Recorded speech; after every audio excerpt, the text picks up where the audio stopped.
Hello students, आज आपण 10th standard अल्जेब्राचा सेकंड लेसन क्वाड्रॅटिक इक्वेशन्समधील प्रॅक्टिस सेट 2.1 मधील क्वेश्चन नंबर 3 पहा. Question 3, write the following equations in the form ax² + bx + c is equals to 0.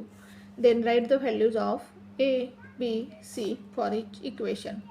आपल्याला equations दिलेले आहेत ती काय करायचे, या फॉर्ममध्ये लिहायचे आहेत आणि आपल्याला ए, बी आणि सी याचे व्हॅल्यू काय करायचे आहेत, लिहायचे आहेत प्रत्येक इक्वेशनसाठी. हा सॉल्व करू आपण एक्झाम्पल. फर्स्ट एक्झाम्पल काय, 2y is equals to 10 - y². आता आपण इक्वेशन काय, ax² + bx + c is equals to 0 या फॉर्ममध्ये लिहून घेऊ. काय करावं लागेल आपल्याला, या टर्म्स काय कराव्या लागतील, या साईडला घ्याव्या लागतील. पहा, 2y 10चं साईन काय प्लस, या बाजूला आल्यानंतर काय होईल -10.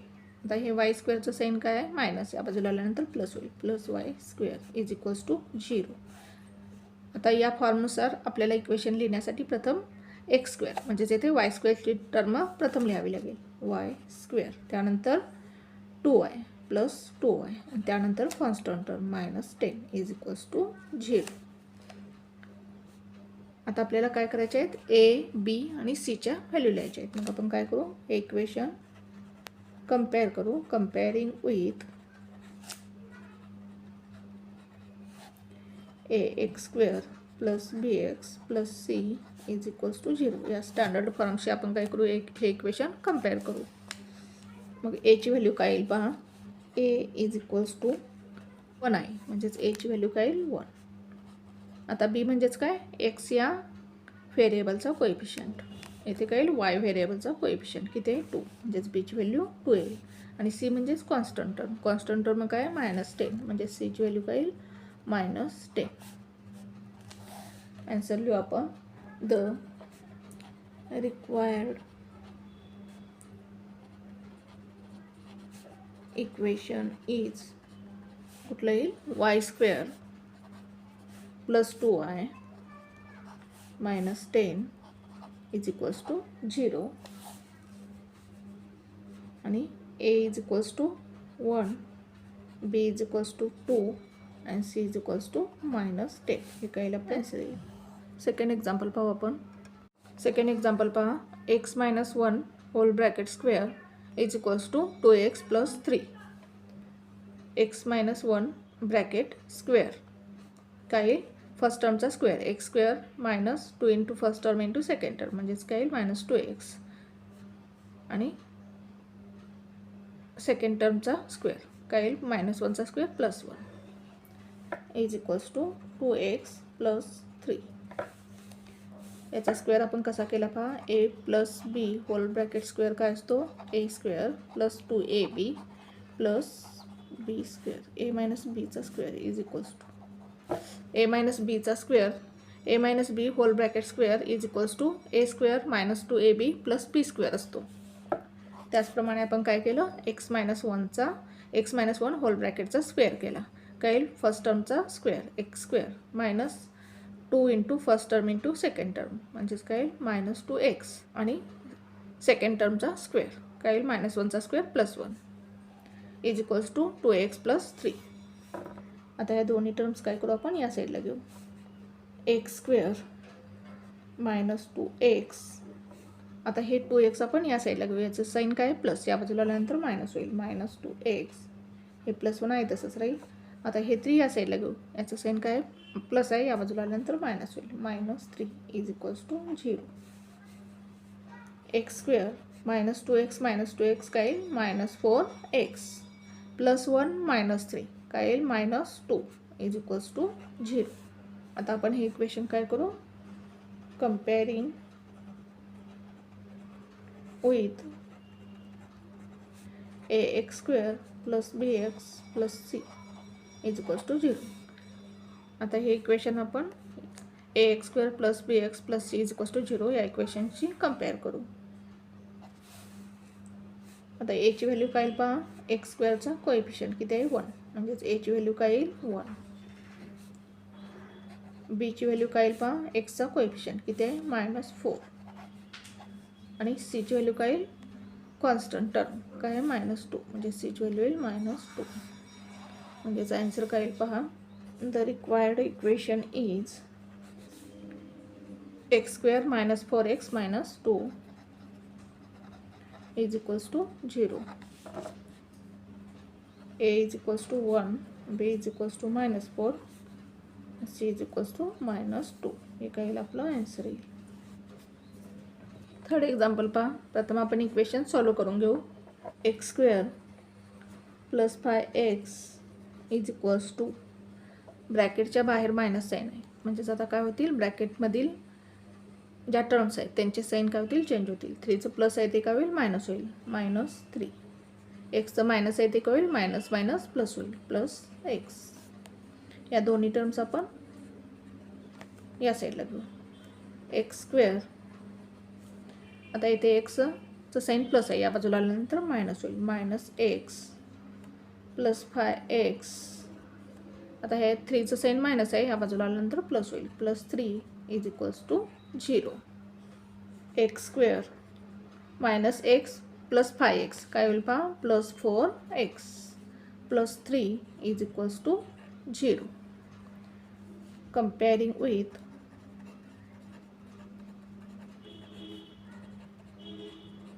ax square plus bx plus c is equals to 0. या इक्वेशनशी आपण हे इक्वेशन काय करू, कंपेअर करू, म्हणजे आपल्याला a, b आणि cच्या व्हॅल्यू मिळतील. a is equals to x स्क्वेअरचा कोएफिशियंट काय 1, म्हणजेच a ची व्हॅल्यू 1 येईल. एक्सचा कोएफिशियंट काय 4, म्हणजेच b ची व्हॅल्यू किती येईल, 4. आणि c म्हणजेच काय, कॉन्स्टंट टर्म किती आहे, 3, म्हणजे c ची व्हॅल्यू काय येईल, 3. आन्सर लिहू आपण. The required equation is x square plus 4x plus 3 is equals to 0. x square plus 4x plus 3 is equals to 0. a ची व्हॅल्यू 1, b ची व्हॅल्यू 4 आणि c ची व्हॅल्यू किती मिळाली, 3.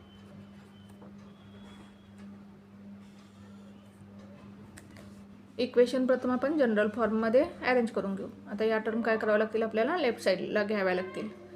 3m square, 2m स्क्वेअरचं sine plus आहे, या बाजूला आल्यानंतर मायनस होईल, -2m स्क्वेअर. 9चं साईन काय आहे, -9, या बाजूला आल्यानंतर प्लस होईल, +9 is equals to 0. 3m square -2m square काय येईल, 1m स्क्वेअर. 1 आपण लिहित नाही, म्हणजेच m square plus 9 is equals to 0.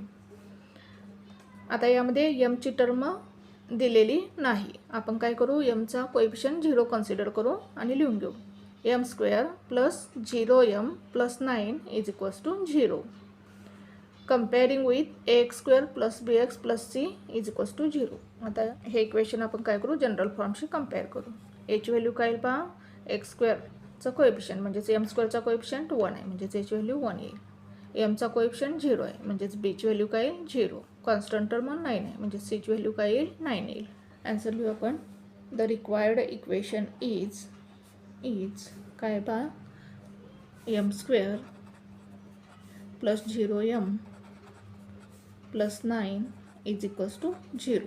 आणि a ची व्हॅल्यू किती मिळाली आपल्याला, 1, b is equals to 0 and c is equals to 9. काय झालं आपलं आन्सर. फिफ्थ एक्झाम्पल पहा. p ब्रॅकेटमध्ये 3 + 6p bracket complete is equals to -5. प्रथम आपण ब्रॅकेट सॉल्व करून घेऊ. p × 3 काय येईल, 3p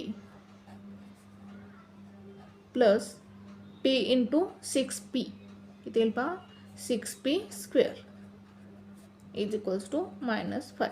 आता ही -5 टर्म आपण लेफ्ट साईडला घेऊ. 3p plus 6p square, 5चं sine काय येते, मायनस आहे, या बाजूला आल्यानंतर काय होईल, प्लस 5 इज इक्वल्स टू 0. आता आपण हे इक्वेशन जनरल फॉर्ममध्ये काय करू, लिहून घेऊ. फर्स्ट काय येईल, p स्क्वेअर असलेली टर्म येईल, 6p स्क्वेअर, त्यानंतर p ची टर्म प्लस 3pचं साईन काय आहे, plus 5 is equals to 0.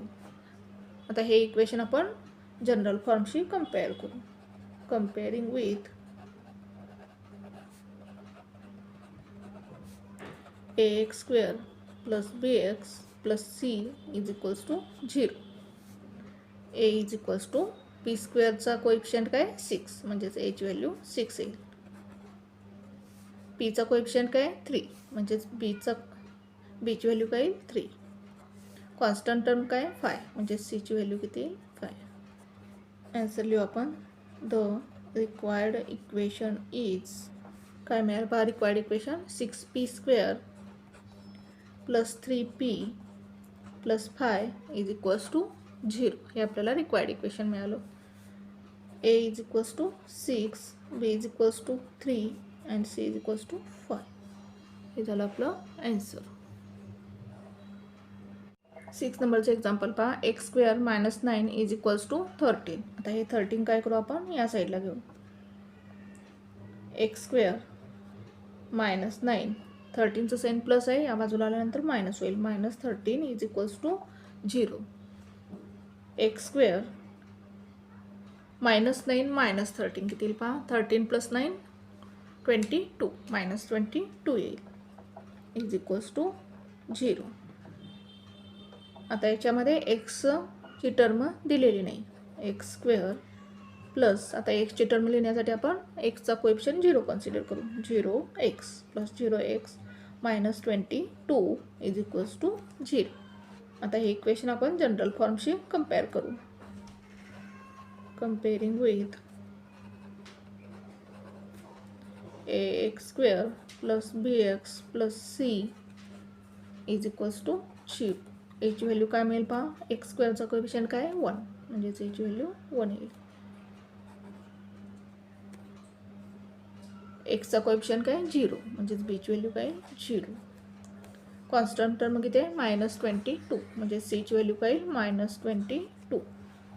Answer लिहू आपण. द रिक्वायर्ड इक्वेशन इज काय मिळालं पहा. रिक्वायर्ड इक्वेशन आपल्याला x² plus 0x -22 is equals to 0. x² plus 0x -22 is equals to 0. एची व्हॅल्यू 1, बीची व्हॅल्यू 0 आणि सीची व्हॅल्यू -22. पुन्हा एकदा पहा आपण एक्झाम्पल कशी सॉल्व केली.